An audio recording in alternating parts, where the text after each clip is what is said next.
Good morning, everyone. Welcome to the Unitarian Universalist Congregation of Phoenix. I'm Benji Messer, music director. I use he, him pronouns. Our opening hymn adapts words by the 12th century Sufi poet Abu Sa'id, which welcome everyone to worship. Even in his words, the original translation was unbelievers and idolaters, and tells them not to despair. But in our adaptation, we welcome those who love being here, those who come and go, and those who already want to leave, already in the service. Worshipers, wanderers, and lovers of leaving. Regardless of which you are, please rise and sing with us.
My name is Ezzell. I am your worship associate this morning, and I use he, him pronouns.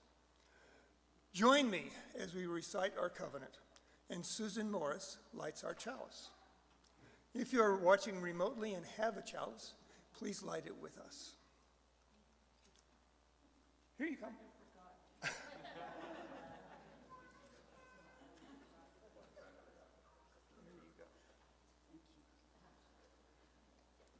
Love is the doctrine of this congregation. The quest for truth is our sacrament, and service is our prayer. To dwell together in peace, to seek knowledge in freedom, to share our strength in fellowship, thus do we covenant. Please be seated.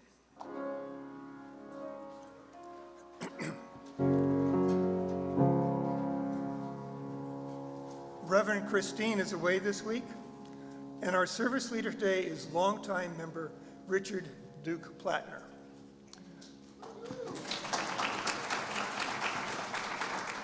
So let me tell you a few things about Duke.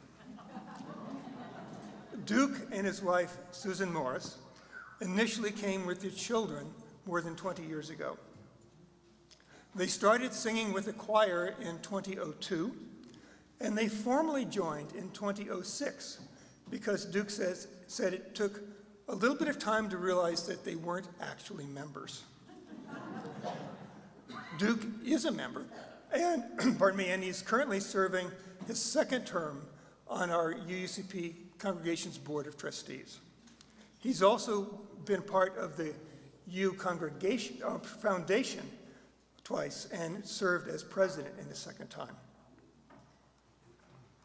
Duke has been practicing personal injury law for 47 years, helping individuals and families in disputes with, I'll get my voice in a minute here, insurance companies, corporations, and the government. He is a board-certified specialist in injury and death litigation, a fellow of the American College of Trial Lawyers, and the 2017 Phoenix Lawyer of the Year from the American Board of Trial Advocates. And we look forward to hearing from Duke today. And I'm going to get a drink of water.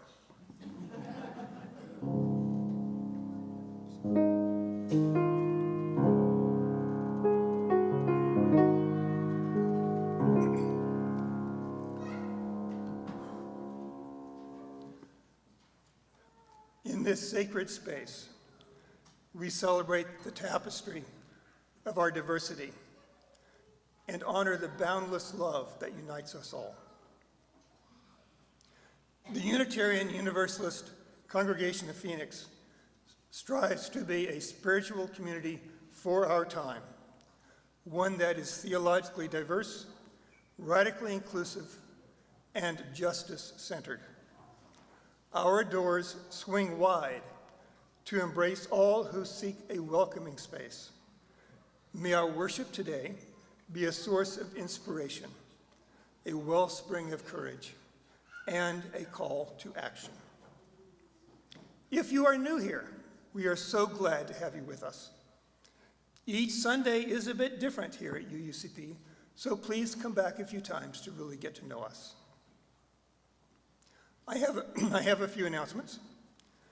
Today, right after the service on the patio, help your civic engagement team create holiday cards for immigrants who are in a detention center. Some will decorate envelopes that look like this. Some will write cards. This card will likely be the only gift from the outside that this person receives this season. 2 weeks from today, Sunday, December 8th, the activist songwriter duo Emma's Revolution will be performing a 3 p.m. concert here in our sanctuary with a 2 p.m. reception beforehand. This concert is a benefit for the Unitarian Universalist Refugee and Immigrant Service in Education called UU Rise. Tickets are for sale now on the website or from Benji after the service. And today, there will be a memorial service for Marina Hoffman at 1 p.m. in the Memorial Garden outside, which she took care of lovingly for so long. And now, let us draw deeper into the present moment and into our worship.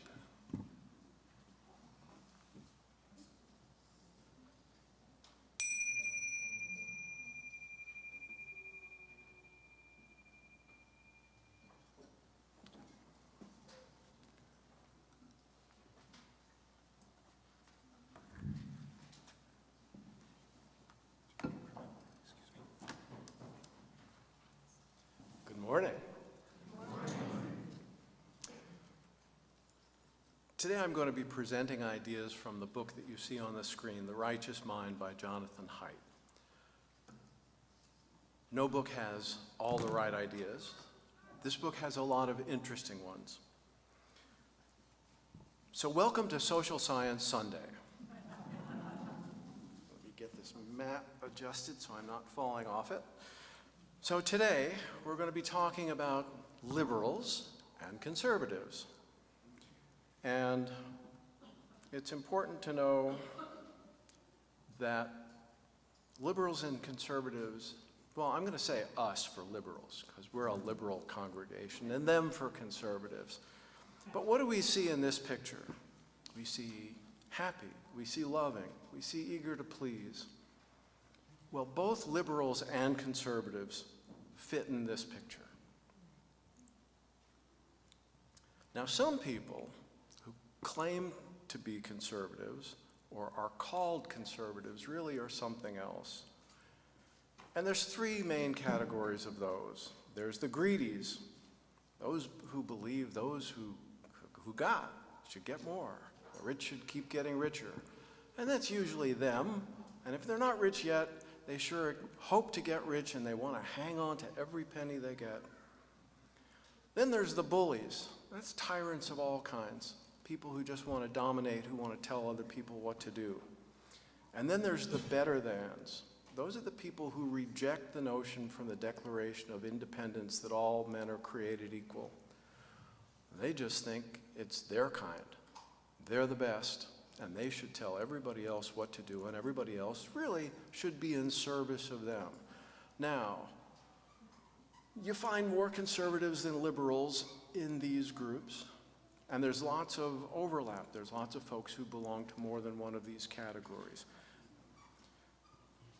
Now, think about liberal and conservative as a spectrum, right? Liberals we think of on the left, conservatives we think of on the right, but when you get way out on the extremes, then you get something else. You get fascism on the right. Well, let's see, I guess this is your left. You get fascism on your right and communism on the left, and on the far right, an example of that is Nazi Germany, or on the far left, it's Stalin's Russia or Red Guard Maoist China. Totally different ideological bases, but fundamentally they act the same. They are brutal, totalitarian dictatorships. That also is not what we're talking about today when we talk about liberals and conservatives. These are the liberals and conservatives we'll be talking about today. Our neighbors, sometimes our friends, sometimes our family. Good people who want good things for other people and for themselves. I wrote this, by the way, before the election, when I was expecting a blue wave. Well, that didn't happen. And the political landscape we're looking forward to, with many of us, most of us, with great trepidation coming up. That's not what this is about today. This is not about surviving these next however many years. This is about remembering that even under the political regime that we're about to get under, and my heart starts to pound when I say those words, notwithstanding that, the enormous majority of people in the world are going to be the kind of liberals and conservatives we're talking about today. Good-hearted people who perceive the world differently. And I now invite anyone who'd like to come forward for Together Time. Just because I said some scary things, don't be scared. Come forward.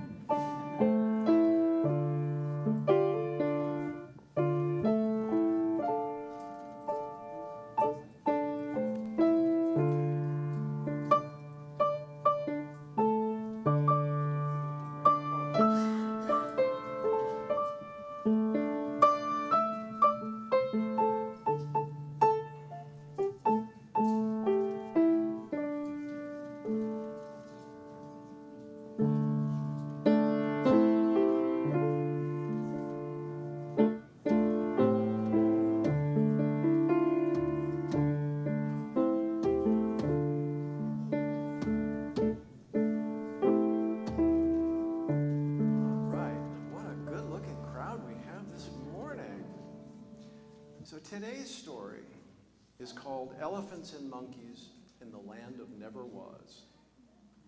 Now, this story is a metaphor. Who knows what a metaphor is? Probably lots of you do, but I'm going to call on you. What's a metaphor? A comparative without using... Oh, that's really good. It's a comparative form without using like or as, which would make it a simile. You got it.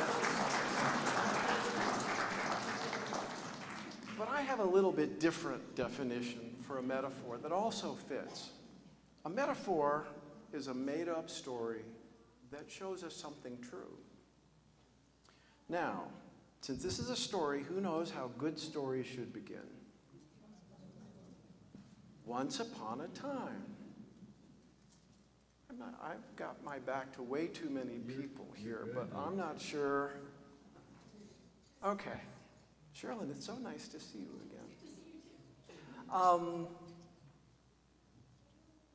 It's in the round. You're fine. Now you know why I wandered around. Yes, I do, and I'm maybe getting dizzy. I should have asked for less people. This is exciting. All right, so once upon a time, long, long ago, in a land that never was, there were huge herds of elephants. But unlike the elephants in our world, in the world of never was, every baby elephant got a baby monkey that rode on its back when it was born. And the monkey and the elephant stayed together their whole lives. In the land of never was, elephants were super emotional and super quick to respond to things. But they weren't big on thinking, and they couldn't talk. But when an elephant wants to do something, the monkey on its back has to go along for the ride. But every monkey loved its elephant and knew that whatever its elephant wanted to do was probably for the best.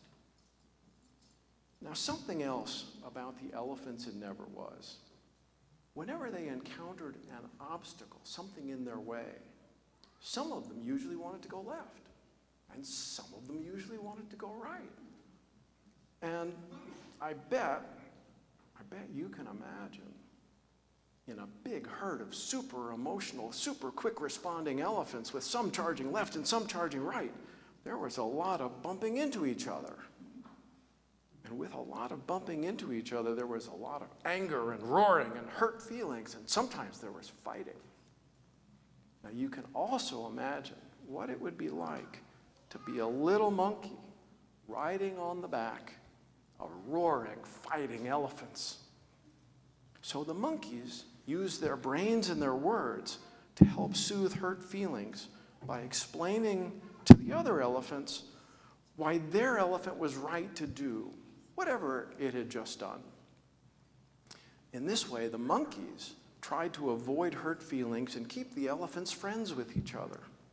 Of course, it didn't always work, but usually the elephants who leaned left and the elephants who leaned right, they managed to get along. Now, getting along was super important for the elephants as well as the monkeys, because in the land of Never Was, there were lions and tigers and wolves and other scary animals with big teeth.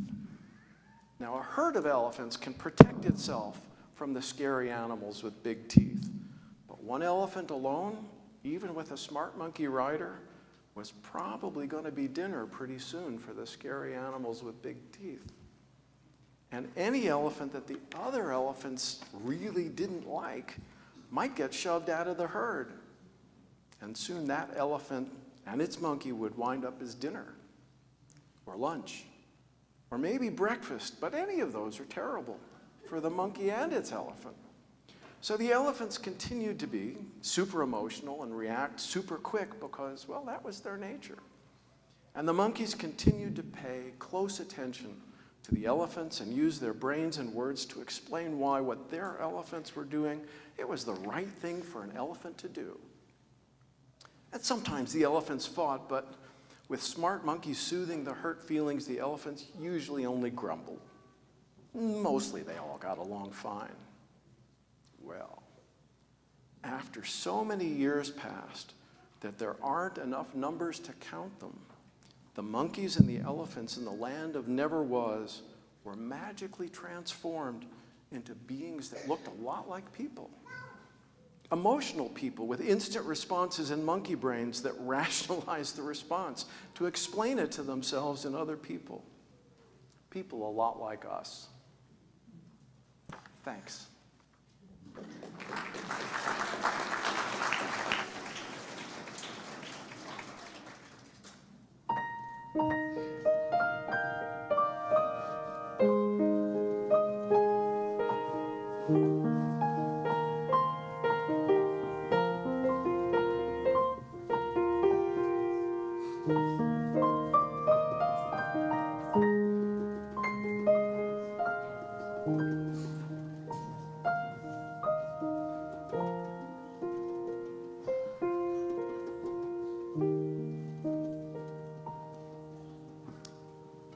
Each week, we split our offering between this congregation and an organization that shares our values. For November, our Share the Plate partner is ACES Consortium. An adverse childhood experience is a trauma that takes place in a child's life before the age of 18. AZACE's consortium provides ideas, policies, and practices that bring awareness and understanding to the depth of the impact of these experiences, and builds resilience in individuals and families and communities. They know that adverse childhood experiences can last a lifetime, but they don't have to. This organization engages professionals and agencies to increase awareness about the causes, effects, and opportunities to mitigate the impact of ACEs in our community. They also support and empower Arizona's most vulnerable groups so that they can reach their full potential. For all that you give, we are so grateful. Ushers, thank you for your willing hands in helping us pass the plate.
In our congregation, we recognize that our lives are interconnected.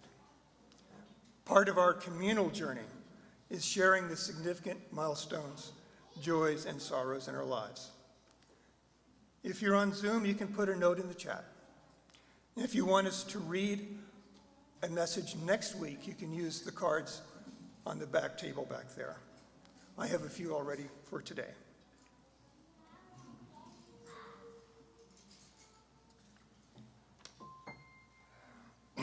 Kathleen and Vince Waldron share utter joy at our precious granddaughter's Alicia's second birthday.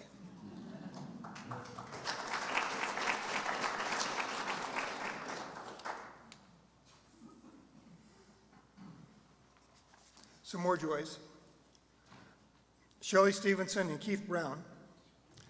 Joy and pride for Leo, who was made captain of his high school JV soccer team and also violin second chair in its chamber orchestra this week.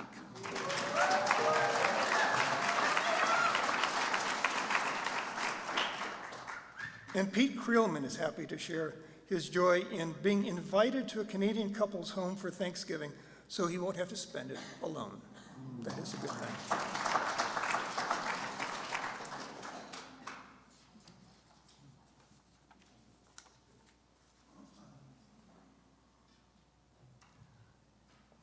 Not all news is good.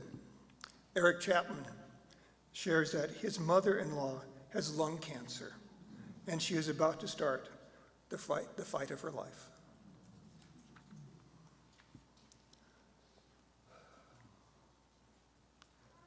I invite you now into a time of meditation and prayer with these words from Julianne Lepp. We seek our place in the world and the answers to our heart's deep questions. May we be reminded that all beings are whole, sacred, and worthy. Let our hearts be welcoming to multiple truths, not holding hard or fast to closed-mindedness or judgmental thinking. What can we learn from each other in the richness of our shared experiences and differences? May compassion help us recognize the sacred in each other and bridge differences in these challenging times. May each of us be held in relationship, accountability, and the power of beloved community. Amen and blessed be.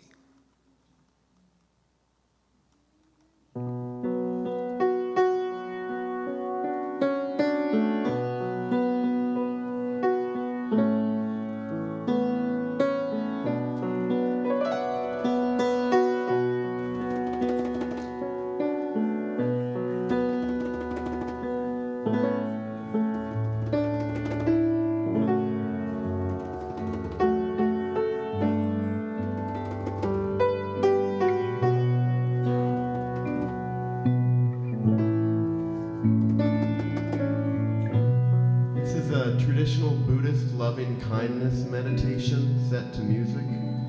During the first verse, as we sing, "May I be filled with loving kindness," try to remember someone who had your best interests at heart, someone who has been kind or supportive to you, and imagine them smiling at you and wishing the best for you. May I be filled with loving kindness.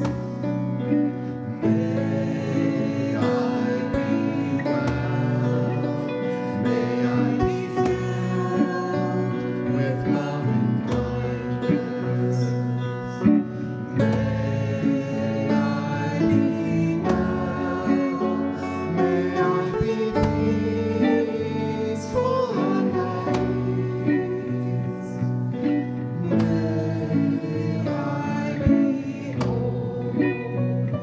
Now, as we sing, "May you be filled with loving kindness," think of someone else and wish the best for them. It could be someone you know and care about, someone you feel neutral about, or even someone you feel negatively about. Just imagine someone and wish them well. Here we go. May you be filled with loving kindness. May you be well. May you be filled with loving kindness. May you be well.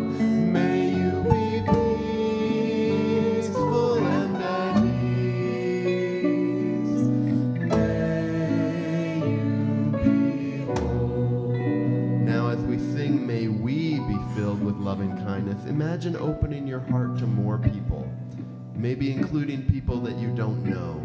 You can imagine distant relatives you've never met, or everyone who lives on your block, or everyone in our congregation, or everyone living on the street in Phoenix. Just pick a group of folks and wish them all well. Here we go.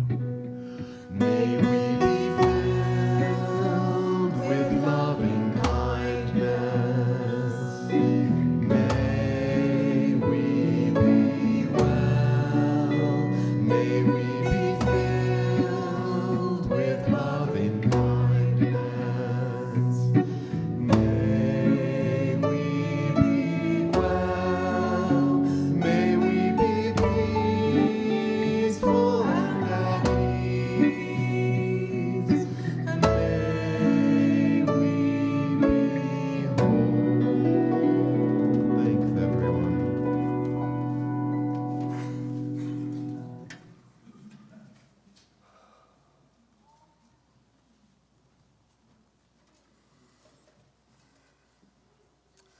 I grew up in the Midwest, and I was part of Boy Scouts, and Cub Scouts, from the time that I was pretty young.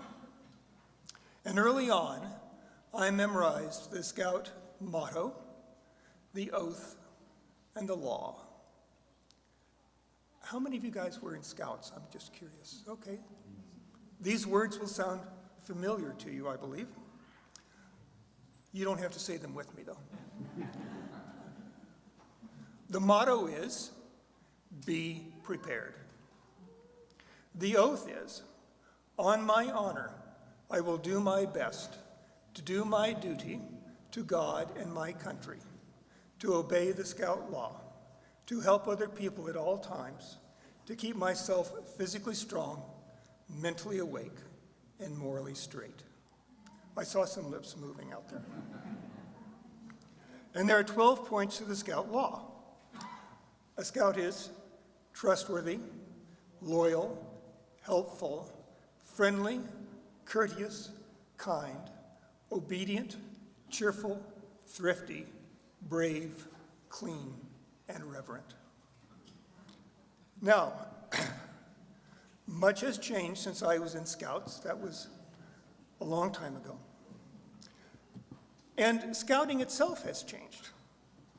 It is now open to all genders and orientations, but the motto, the oath, and the law have not changed since 1910. Those words are still important for me at age 73, although the meaning I ascribe to some of those words has changed somewhat. Be prepared, still good. Honor and duty are important, although my sense of what my duty is has evolved.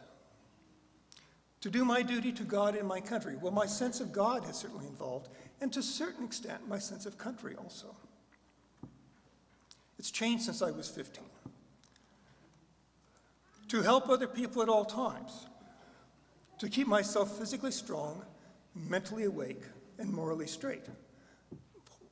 Those are good aspirations. I mean, I still believe in those. Things have changed a bit. My moral sense has evolved, as had the connotation of the word straight. Now, most of the 12 points of the law are still good. Trustworthy, loyal, helpful, friendly, courteous, kind, obedient. Well, I'm not 15 anymore, so what I am obedient to has changed somewhat. And also, what I am reverent toward has changed. But these are good aspirations still. So, if I say that these concepts of honor and duty are important to me, does that make me conservative? And if I say that it's important to help other people at all times, does that make me liberal? Neither. The Scout oath and the law are among those concepts that help form who I am today. And I cannot be put and labeled in a box, and neither can anyone else. Be prepared is still good.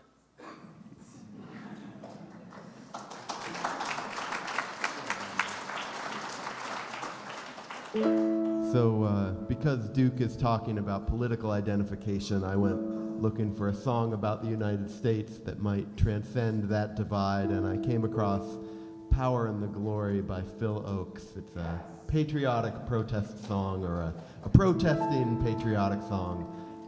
And it turns out that Igor has a special relationship with this, so I'll let him continue introducing it. The song was made popular by the Limelighters, and this year, my friend and colleague Alex Hasseley, who was the founder of the Limelighters, passed on, and my friend also that has gone is Gail Taylor. And we were in the New Christy Minstrels together. He was in the Limelighters, and then we toured as the Jazz Cowboys for 25 years all over the world. So this song is dedicated to my two friends.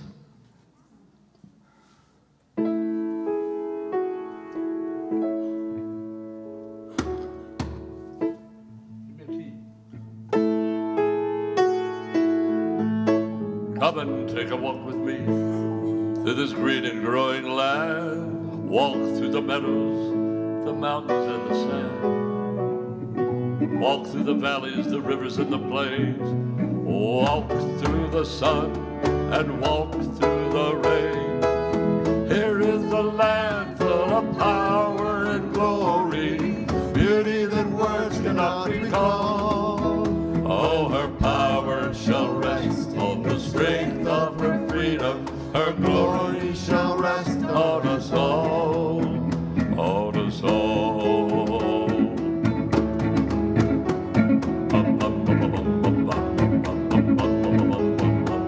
From Colorado, Kansas, and the Carolinas too, Virginia and Alaska, from the old to the new, Texas and Ohio, the California shore.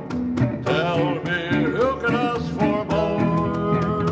For here is a land full of power and glory, beauty that words cannot recall. Oh, her power shall rest on the strength of her freedom. Her glory shall rest on us all, on us all.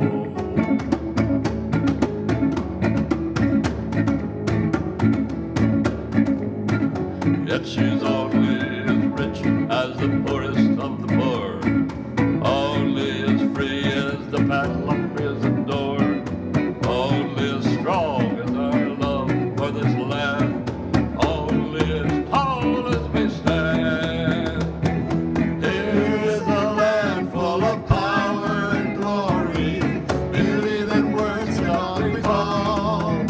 Oh, her power shall rest on the strength of her freedom. Her glory shall rest on us all, on us all.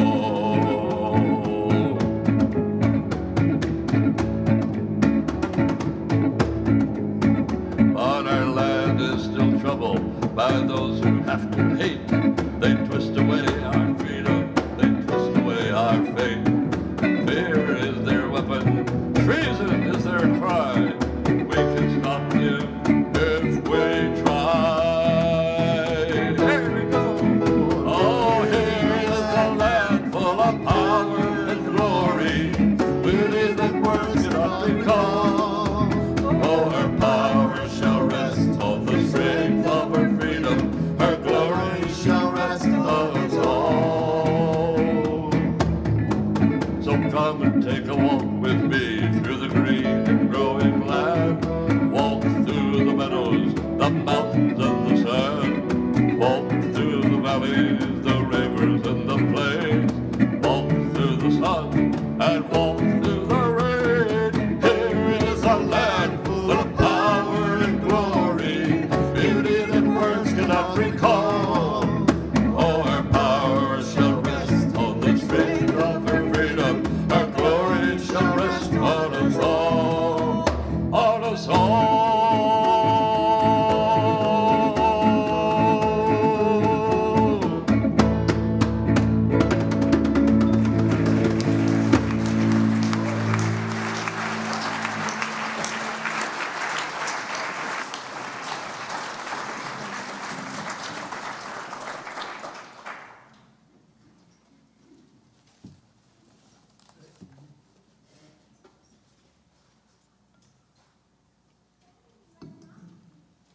Well, I forgot to say my name and my pronouns before. I'm Duke Plattner still, and I use he, him pronouns.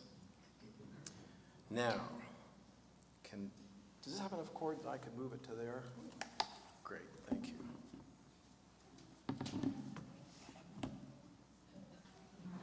Thank you.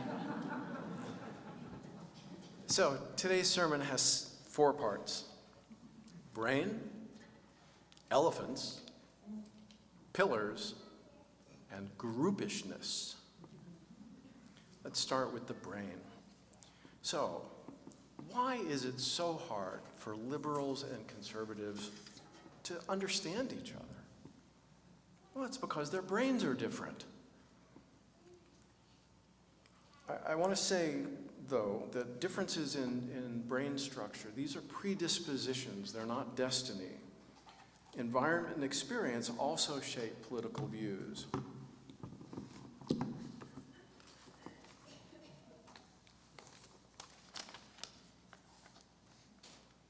The labels of liberal and conservative describe a spectrum, not boxes that people are stuck in. Now, liberals have a larger anterior cingulate cortex,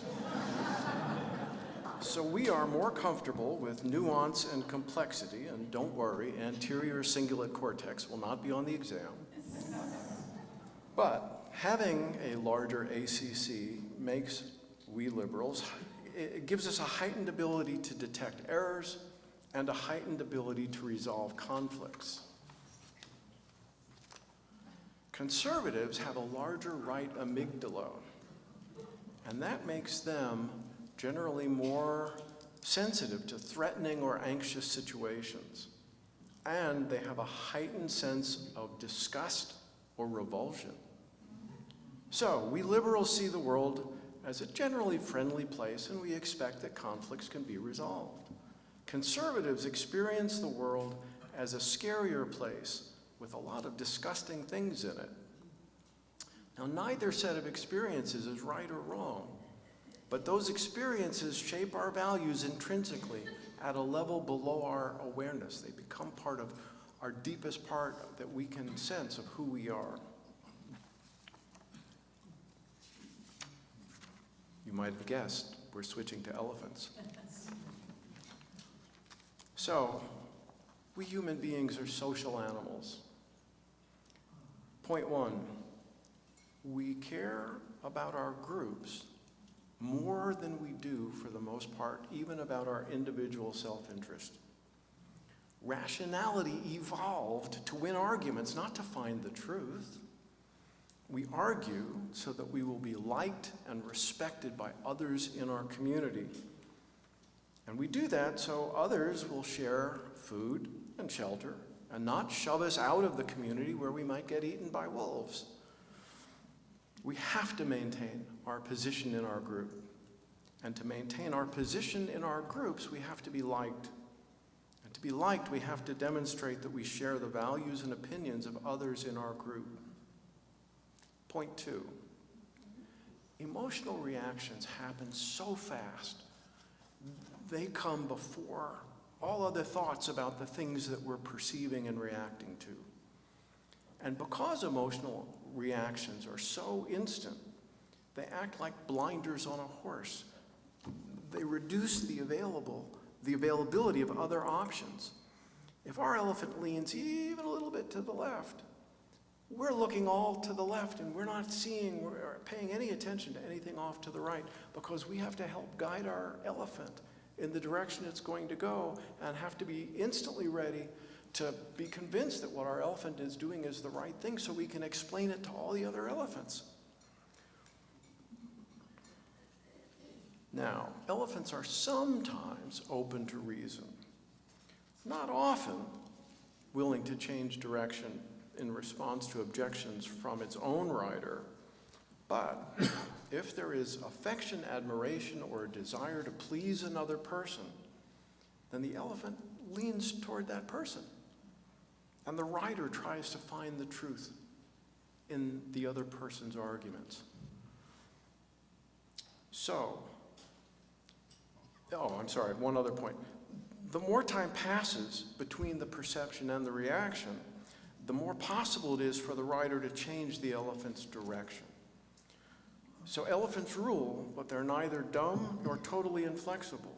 Intuitions can be shaped by reasoning, especially when the reasons are embedded in a friendly conversation or an emotionally compelling novel, movie, or news story. These things move our elephants a little bit this way or a little bit that way. Think about how many movies glorify tough guys? How many movies glorify gentle people? Well, these experiences train our elephants, and they shape our culture. Pillars. These are the foundational aspects of morality across all human cultures.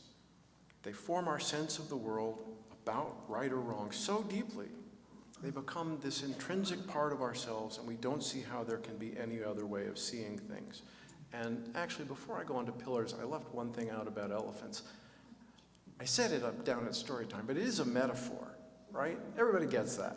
Okay, we don't really have elephants, and we're not really monkeys, except we kind of are. All right, back to the pillars.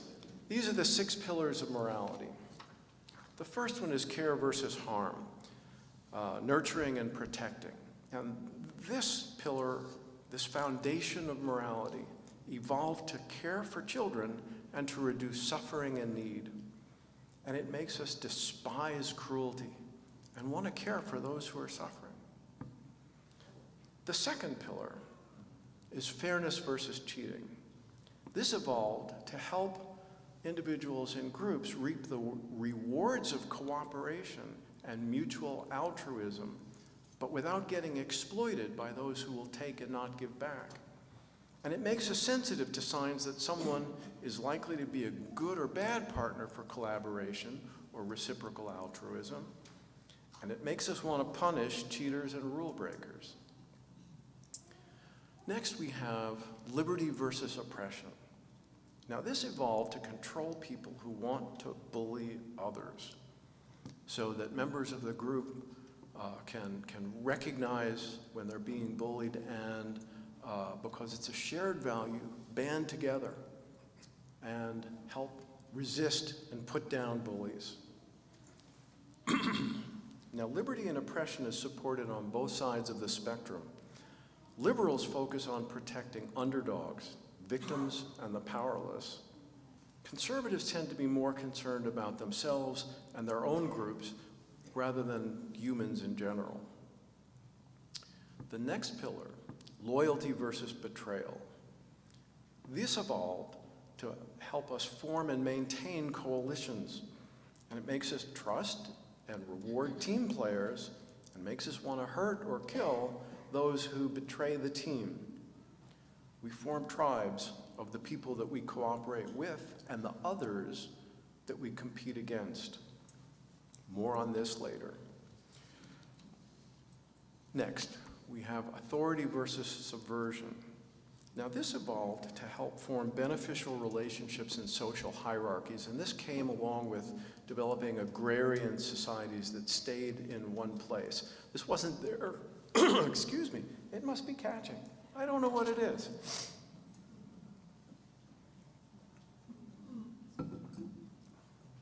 I probably gave it to Gary.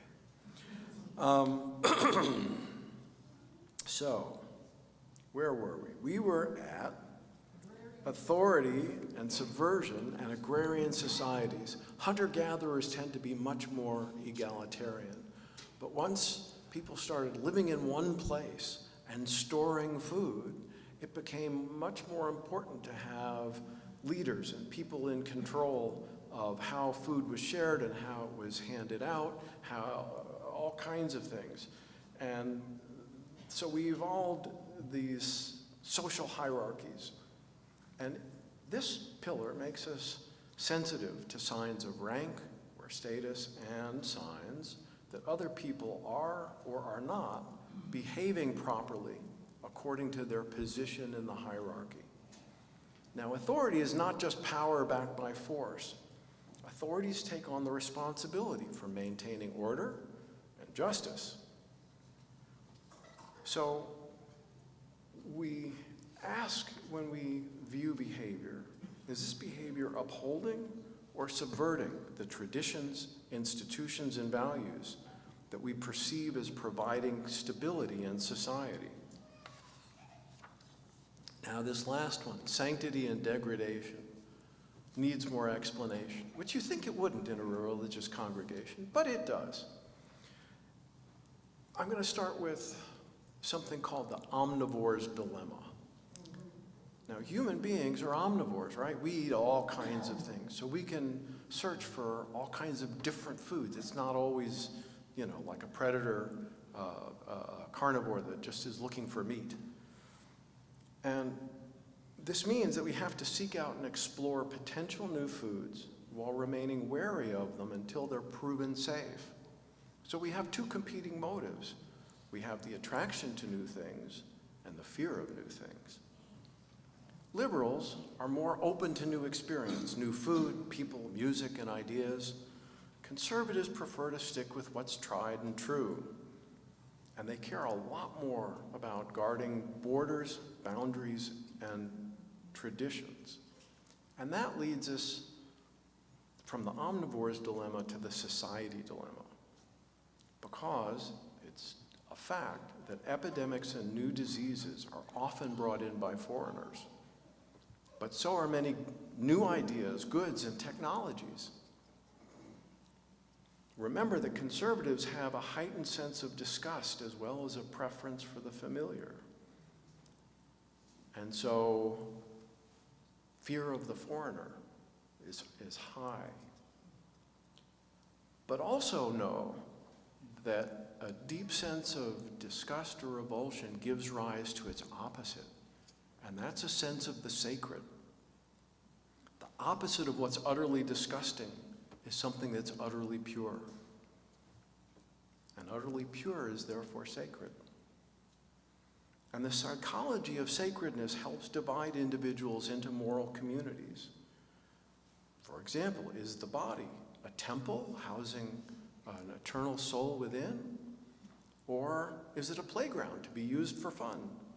Holders of the first view will value chastity and asceticism. Holders of the second view will value sexual play and pleasure.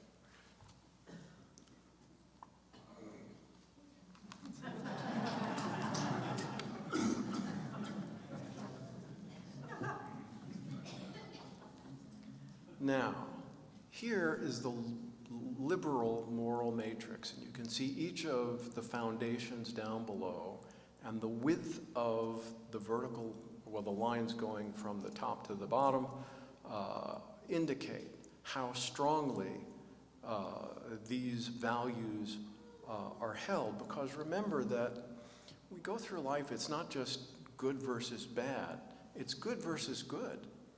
And how do we figure out how to find the balance between competing but valuable moral principles? And so what we see here is that everyone, left, right, and center, cares about care-harm, but liberals care more. Everyone, left, right, and center, care about liberty and oppression, but differently. Liberals look to government to protect the vulnerable. Conservatives focus on the right to be left alone. None of those regulations protecting workers, minorities, consumers, and the environment, just they want to be free to do what they want to do. Now, fairness and cheating. Everyone, left, right, and center, cares about proportionality, what's fair, what's not. But conservatives care more.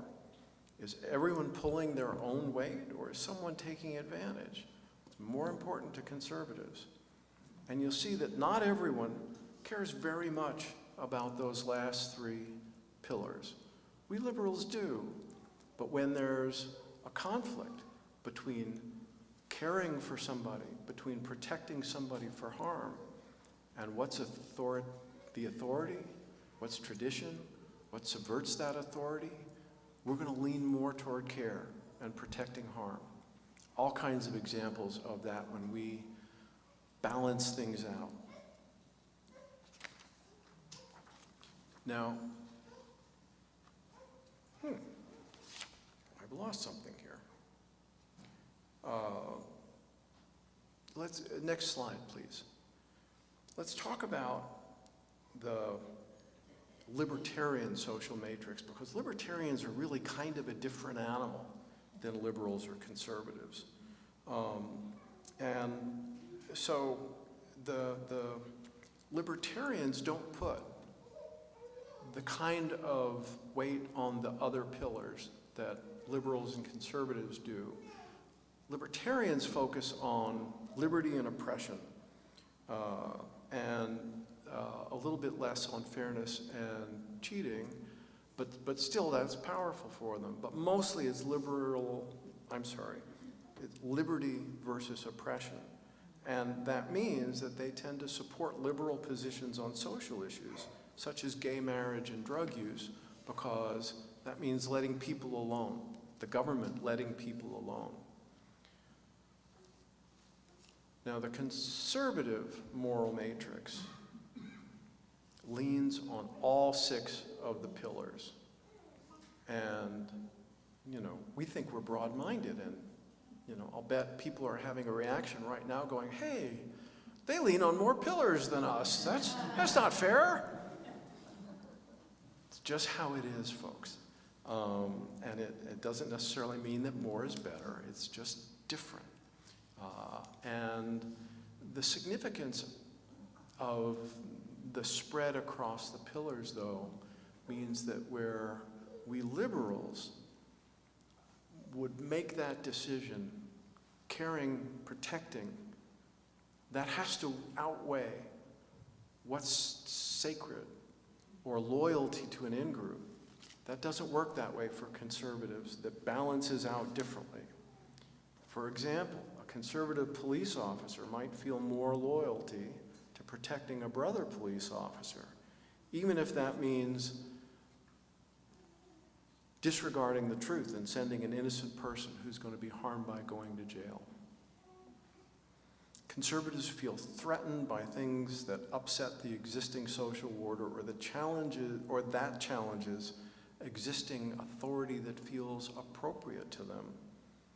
And a conservative will also feel threatened by something that challenges their sense of the sacred. So that question that we ask to conservatives, hey, why is my gay marriage so upsetting to you, right? It's not taking away any of your rights. You don't have to get gay married. Doesn't that make sense? Don't we all ask that question? But the reality is, on an emotional level, conservatives feel threatened. Their social order is threatened. Their sense of security and safety is threatened by ideas and actions and governmental behavior that threatens those values that they share as much or more as the values that we liberal care about. I'm not saying it makes them right, but we need to understand that's their reality. And to deal with them, we have to take that into account. And if we respect the inherent dignity and worth of all individuals, well, gosh, that includes some conservative folks too. Maybe even all of them. So the bottom line for all of this, liberals have a 3-foundation morality: care versus harm, fairness versus cheating, liberty versus oppression. Conservatives have a 6-foundation morality and are more willing to sacrifice care and protection and let some people get hurt to achieve their other moral objectives. And I might note that the Scout Oath and the Scout Law, if you think about it, they cover all 6 pillars.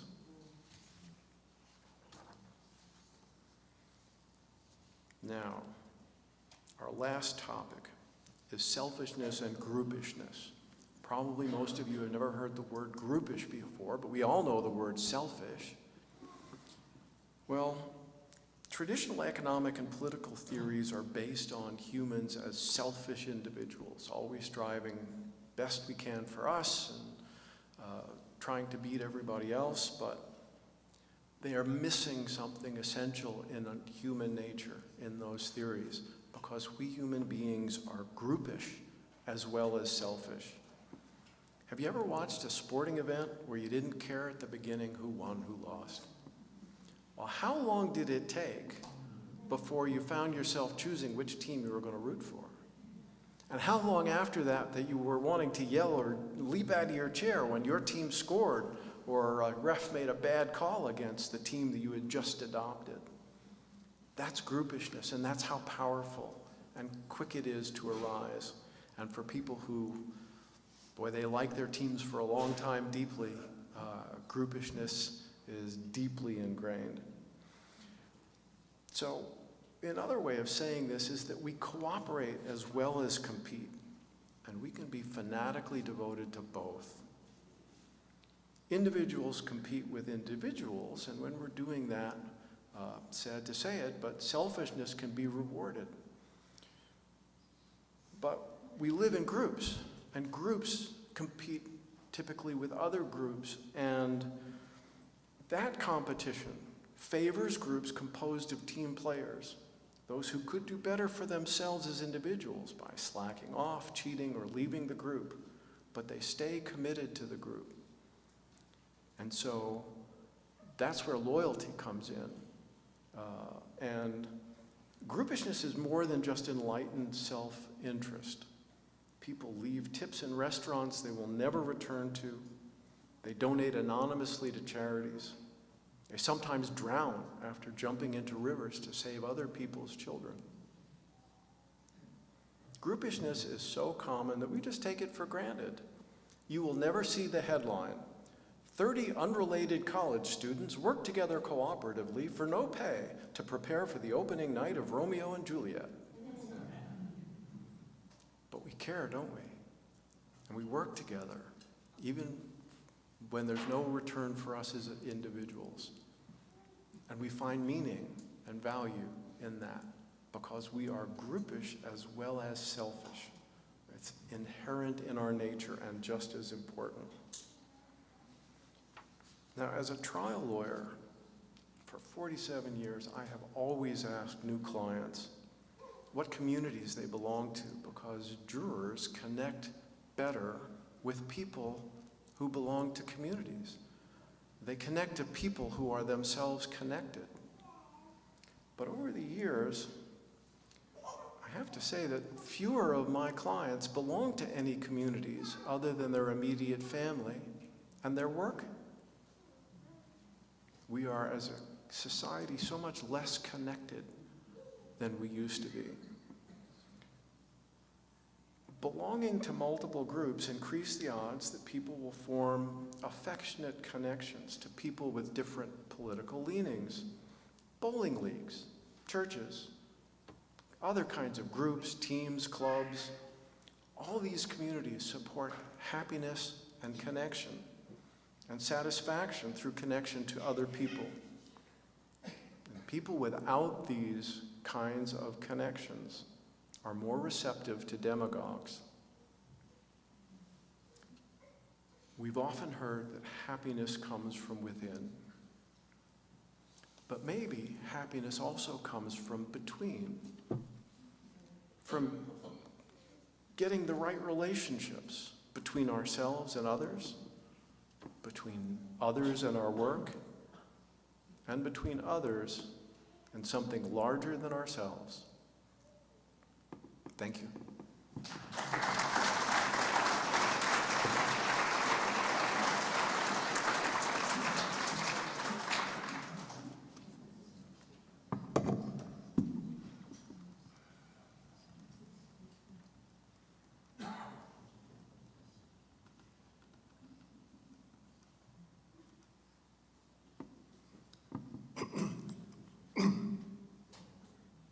After we close with our final hymn, we invite you all to our coffee hour, which is out on the patio, and please say hello to our visitors and guests and people you haven't seen for a while. Our exploration hour activities for children and adults will start at noon and will be listed on the screen after the service. Please stay and have a good time talking to each other. So thank you, Duke, for speaking. I think it's a hard message to hear, to have our differences laid out and potential for disagreements. We all know that's hard enough in personal life, and God knows we're likely to have more political polarization in our future, and it's going to be a big challenge. So I wanted to end with a song about determination and overcoming challenges. So we're going to sing More Waters Rising. This was written in 2016. It's a staple of the modern environmental movement. Take a listen to the first verse and then rise in body and spirit and sing the rest with us. You can sing the first verse if you know it, but take a listen. There are more waters waters rising, this I know, this I know. There are more waters rising, this I know. There are more waters rising, they will find their way to me. There are more waters rising, this I know, this I know. There are more waters rising, this I know.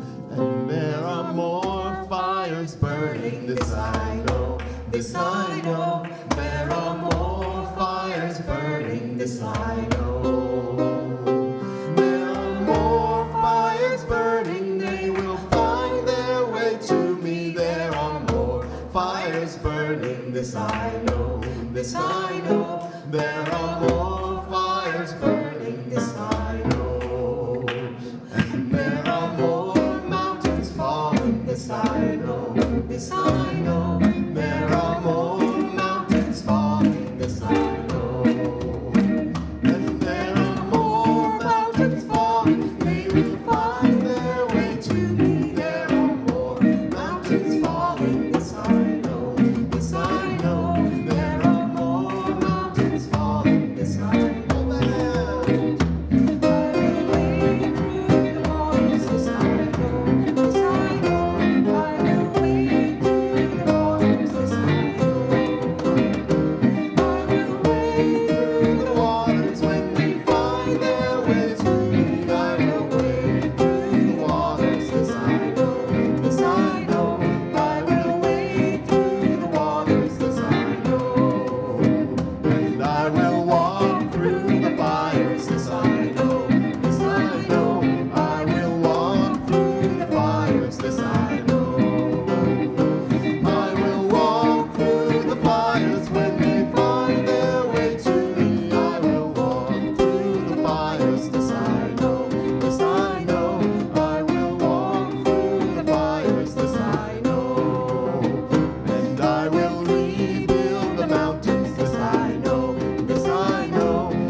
This I know, this I know.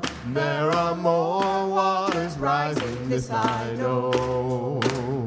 There are more waters rising, they will find their way to me. There are more waters rising, this I know, this I know. There are more waters rising, this I know.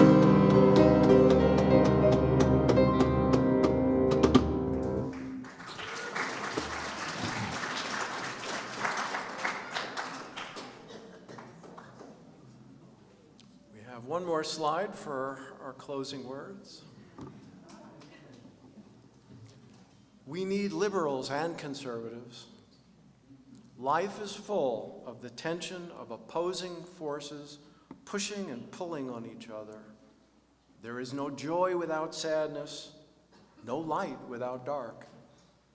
There can't be liberals without conservatives.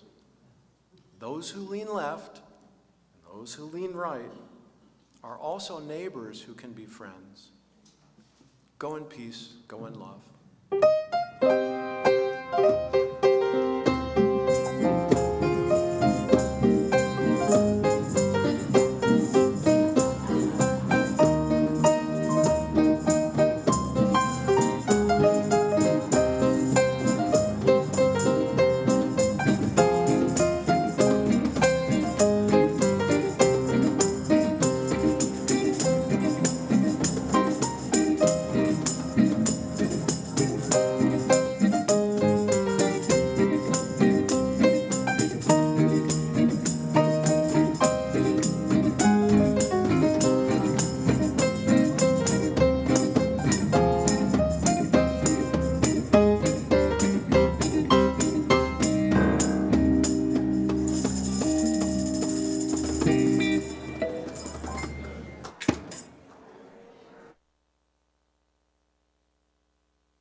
Yes, it